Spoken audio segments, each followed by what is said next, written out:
Berdoa kepada Allah adalah seseorang menghadap Allah Subhanahu wa ta'ala dengan maksud supaya Allah mewujudkan keinginannya, baik dengan meminta atau dengan merendahkan diri, mengharap dan takut kepada Allah Subhanahu wa ta'ala. Berdoa dengan makna di atas adalah ibadah. Berkata An-Nu'man ibnu Bashirin radhiyallahu anhu, aku mendengar Nabi SAW bersabda, ad-du'a'u huwal ibadah. Doa adalah ibadah. Kemudian beliau SAW membaca ayat, wa qala rabbukum ud'uni astajib lakum innal ladzina yastakbiruna an ibadati sayadkhuluna jahannama dakhirin. Dan Rabb kalian telah berkata, berdoalah kalian kepadaku, niscaya aku akan mengabulkan kalian.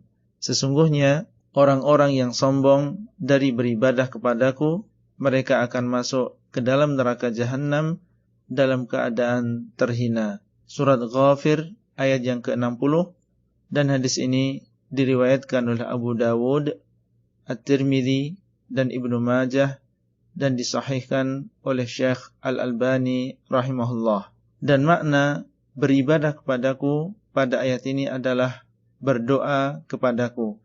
Apabila doa adalah ibadah yang merupakan hak Allah, apabila doa adalah ibadah yang merupakan hak Allah Subhanahu wa ta'ala semata, maka berdoa kepada selain Allah dengan merendahkan diri di hadapannya, mengharap dan juga takut kepadanya, sebagaimana ketika dia mengharap dan takut kepada Allah, adalah termasuk syirik besar.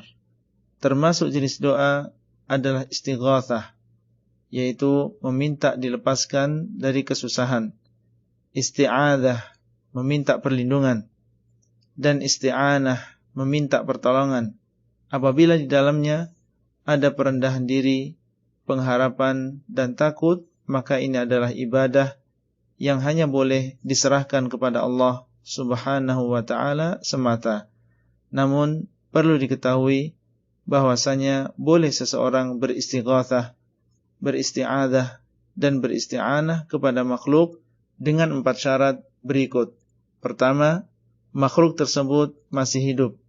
Kedua, dia berada di depan kita atau bisa mendengar ucapan kita. Ketiga, dia mampu sebagai makhluk untuk melakukannya.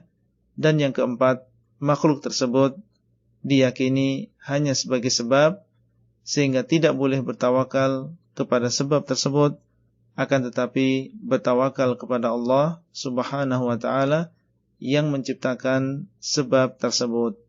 Orang yang beristighatsah, beristi'adzah dan beristi'anah kepada orang yang sudah mati atau kepada orang yang masih hidup, akan tetapi tidak berada di depan kita atau tidak mendengar ucapan kita, atau meminta kepada makhluk perkara yang tidak mungkin bisa melakukannya kecuali Allah, maka ini termasuk syirik besar.